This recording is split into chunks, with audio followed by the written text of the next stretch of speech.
Ndagusuhuje kandi nkwifurije ibihe byiza nshuti mukunzi ukomeje kunkurikira kuri 3MTV. Ngiye kukugezaho inkuru y'urukundo nziza cyane mbizi neza yuko uri buze gukunda. Turahera ku gice cya mbere n'ibindi bice tuzagenda tubigeraho kugeza ku musozo w'iyi nkuru. Ngo wahe ikaze mu gice cya mbere.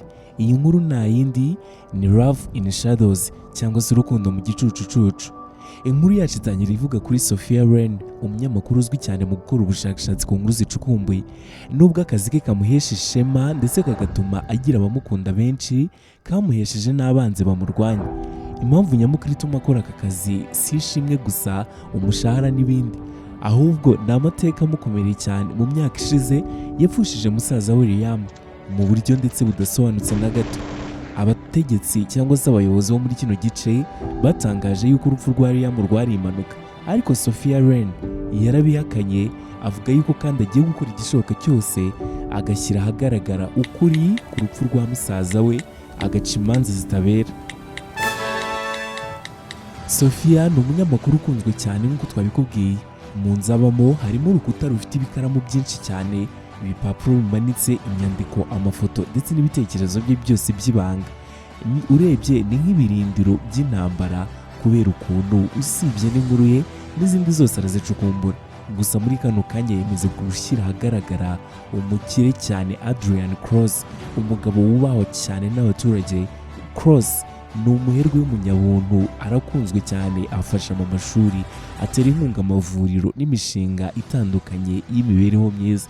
Izina rye ryanditse ku nyubako zitandukanye kandi isura ye iri mu binyamakuru bikomeye. Ku mugaragaro uyu nguyu asa nk'umunyakuri udashidikanywaho n'umuntu n'umwe. Ku bwa Sofia ni umugabo ufite amabanga y'umwijima. Sofia abona yuko Cross ari umugabo mubi cyane abantu bose bakwiriye kugendera kure.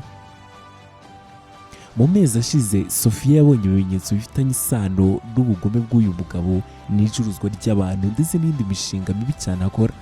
Uyu nguyu ngo bikaba bivugwa yuko yabacuruza intwaro mu buryo bunyuranyije n'amategeko. Ibikorwa byose bihuzwa nyine na sekibi, byose bihuye na sosiyete za Cross. Izi ngizi zose ni ibintu bitari byiza na gato, ariko rero kubona ibimenyetso simusiga biramugoye cyane.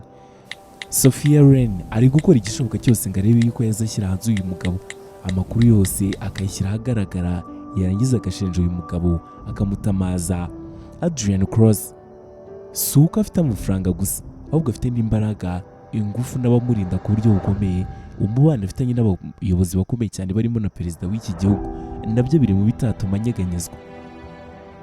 Umunsi umwe ni nimugoroba, nyuma yo kumara umunsi asubiramo amakuru atagira icyo atanga, Sofia yicara ku meza ye areba porogaramu yerekana amadosiye ajyanye na Ravenwood, ahantu hazwi cyane mu mujyi kubera ibyaha bidakemuka n'abantu batuye b'ibisambo, amabandi ndetse n'abantu babuze uburenganzira abandi. Muri ako kanya mudasobwa y'isi izima irongera iraka, hanyuma haza ubutumwa muri taburo yabwo buvuga buti shakisha ukuri bizakugeraho.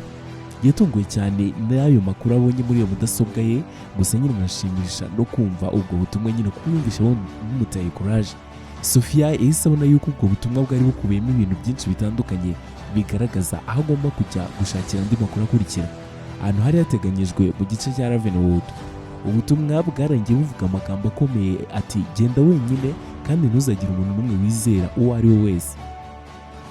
Agace ka Ravenwood reka tuvuge yuko ari i Nyamirambo. Ni agace urebye nyine kabamo abantu bitereye ukabwo. Nubwo gutekereza byamuhatiraga kwitondera iby'ubwo butumwa, Sofia ntabwo yabyitayeho. Yararebye abona ntabwo yareka gukurikira ubwo butumwa.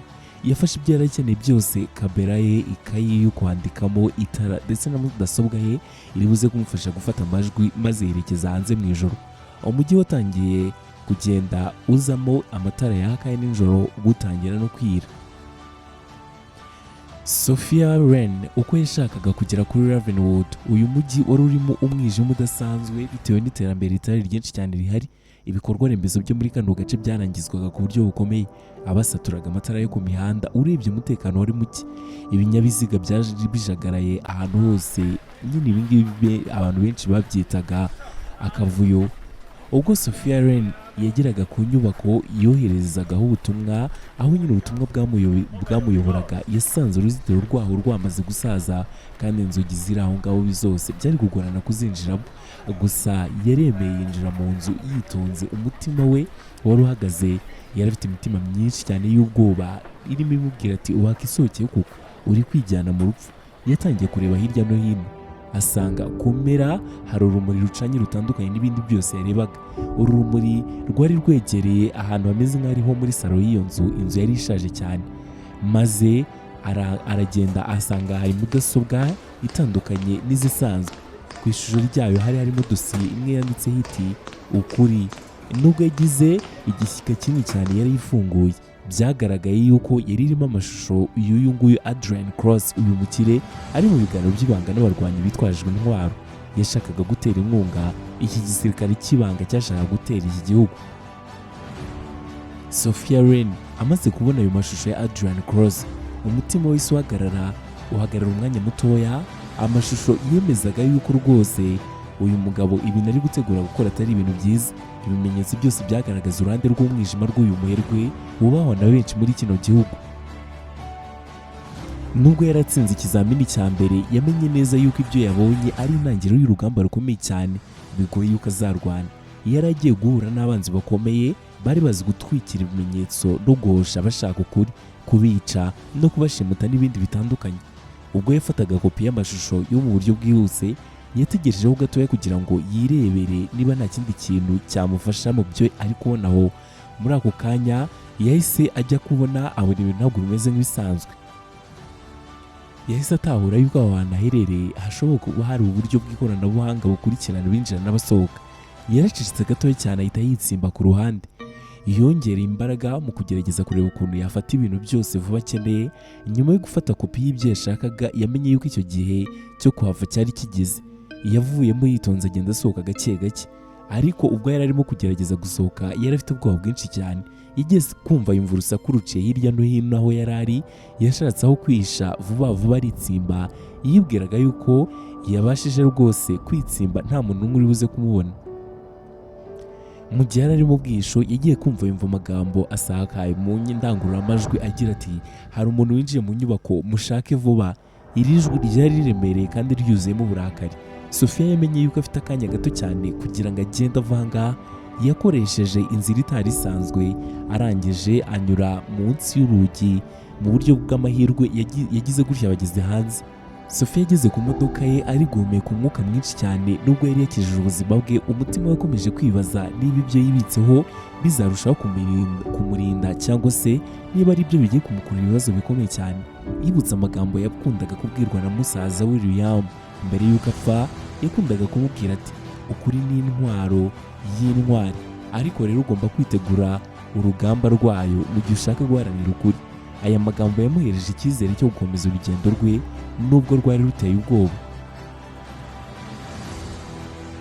Mu gitondo gikurikira, Sofia yahamagaye umukozi mugenzi we mu itangazamakuru Marcus, wari waramenyekanye nk'umuntu ukorera mu bwisho kandi ufite ubuhanga budasanzwe mu gushakisha ibimenyetso muri za mudasobwa n'ahantu hose hizewe. Marcus yari umuntu umeze ukuntu, yari inshuti ya Sofia, yamufataga nk'inshuti ye yizewe cyane mu kazi ke. Bateganyije guhurira ku mugoroba kugira ngo Marcus asuzume ibyo bimenyetso no kureba niba koko ibi bishobora kubafasha kumenya ukuri ku byihishe inyuma. Ku rundi ruhande, Sofia yatangiye kubona ibimenyetso by'uko Adrian Cross yari amaze kumenya yuko ari umuntu uri kumwigaho cyane. Ubwo yasohokaga mu rugo rwe, yasanze imodoka idasanzwe ihagaze hafi aho ngaho. Abari bayirimo basaga nk'abashaka kureba mu nzu ye. Uyu mubwira ni Sofia Lane. Kubera ubwitonzi bwe, yahise agaruka mu rugo byihuse, atangira gupanga uko azajya mu bwisho burambye kugeza ubwo azabona uburyo bwo gushyira ukuri ahagaragara.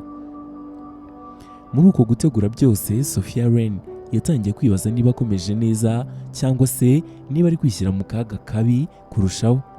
Nubwo yifuzaga gukurikirana urupfu rwa murumuna we rwa musaza we, yatangiye guhangayikishwa n'uko urugendo rwo gushaka ukuri ruzamuvutsa ubuzima, amahoro n'ibindi byinshi, n'ubushobozi bwe no kwizerana n'abandi bantu azajya yaka ubufasha.